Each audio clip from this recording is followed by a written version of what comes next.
All right, we got one more piece of code that we're going to put directly on the form. And this is going to be a super simple one because you know what? You've already written all the code in the earlier projects. This is going to deal with the run report button. We want to put some code inside that button so that when somebody clicks on it, it runs the final report loop that we created earlier. If I get into my Project Explorer here and open up Module 1, we've got all the code in there for the final report that does the loop, the copy, the paste, and everything that it calls to automate sum, the add headers, and the format headers procedures you created earlier. So all we need to do, I'll go back to my form here, is take this procedure right here and make a call to it when somebody clicks the button. So I'm actually just going to copy this right here, final report loop, go back to my form, double click the button, run report. This creates the new little procedure for us, CMD run report, click event, and then all I'm going to do is paste in the name of that procedure. And that's it. Super simple. You create all the earlier code, you're done. Now you're just creating a form as an interface to help you run that final report. All right, that's it. Once you've got that done, I'm going to go ahead and run my form. I got my drop down. It's going to take me to the different worksheets. I got my add sheet button, which will create new sheets, put it at the beginning, and allow me to rename that sheet as well. And now I got my run report button. I'll leave it up to you. You can click that button. We did it earlier, but this will go through all the worksheets, format them, make them look good, add the headers, and then create the yearly report. Do the calculations as well. All in one button press. Super slick. Now, there's one potential disaster that can happen here. If I do this, if I add a sheet, let's say this is going to be Europe. Okay, we got a new division. We got some Europe numbers. So I'm going to go ahead and add that. When it gets placed in there, it's currently empty. There's nothing inside of this worksheet. So, what happens if I run the report right now? Let me try it. I'm going to go ahead and hit run. Uh-oh. I got an error. Application defined or object defined error. Well, you know what? Sometimes these error messages, they're just not very helpful. If I hit the debug button, this takes me to a cell, or it takes me to a reference within my code. This is in my auto sum section. It's highlighted this line right here where the error is happening. It says active cell.offset 1,0.select. Something's wrong with that line. Or at least Excel thinks something's wrong with that line. What's actually happening here, if I move that window out of the way, is it's on the year up worksheet.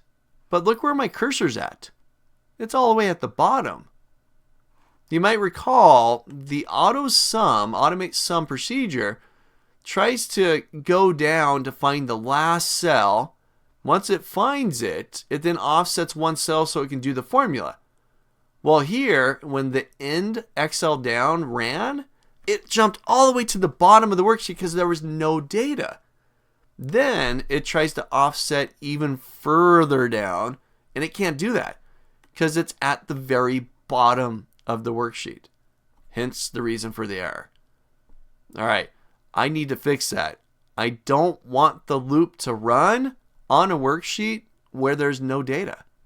So let me stop this. Let me get back into here. I'm going to go ahead and hit the stop button. See my yellow line there?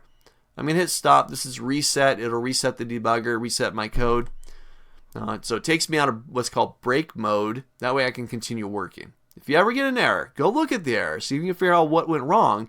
But when you're done looking at the error, hit the reset button. That'll take you back to default. All right. Now, I'm going to go back to Module 1.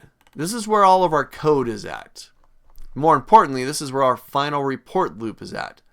Now, I don't want the loop to run if there's an empty worksheet.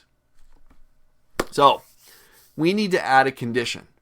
If the worksheet is empty, if there's no data, then don't run. So, I'm just going to modify the loop just a little bit here. Right after selecting the worksheet. So, it goes and selects the worksheet. Once a worksheet's selected, I then want to determine whether or not there's data there. If there's data, then we should go ahead and perform our normal task. If there's no data, then forget about it, move on to the next worksheet, continue the loop. So I'm going to add a conditional statement, an if statement. I'm going to say if active, well, you know what? I'm going to do this first. I'm going to select cell A1 first. Because you know what? I want to take it up to the top. Kind of thinking on the fly here. I want to take it up to the top to where data should be expected to be seen. Because you know what? In reality, users can click all over the place. We could be all the way down in G20.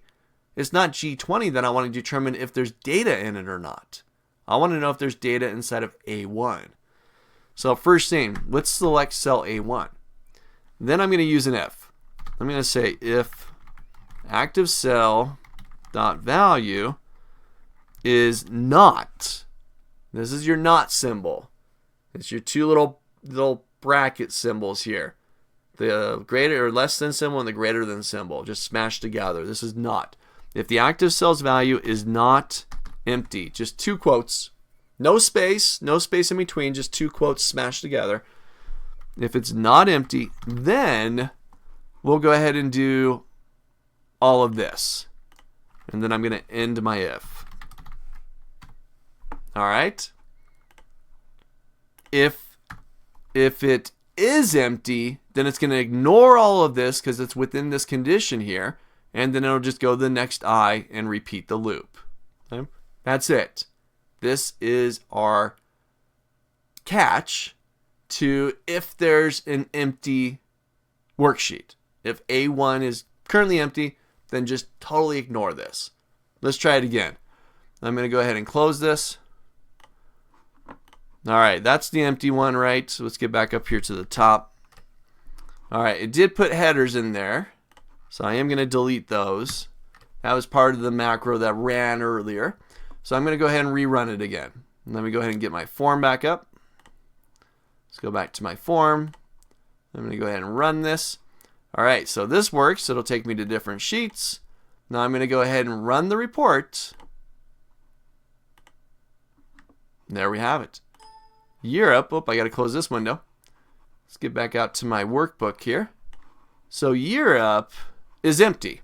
That's totally fine. It didn't break though, but it did the rest of the work.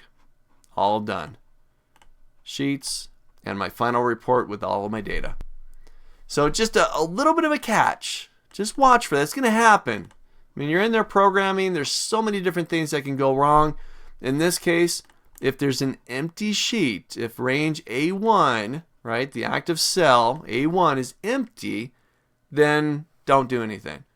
Just go to the next sheet, check that one, and if there's data, then go ahead and do your job.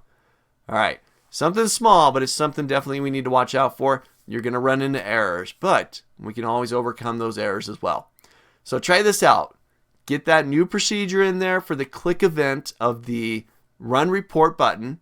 Get that to make a call to final report loop, and then modify the report, or excuse me, the loop to include this conditional statement within there as well. So try that out, and then save your work and go try out your loop.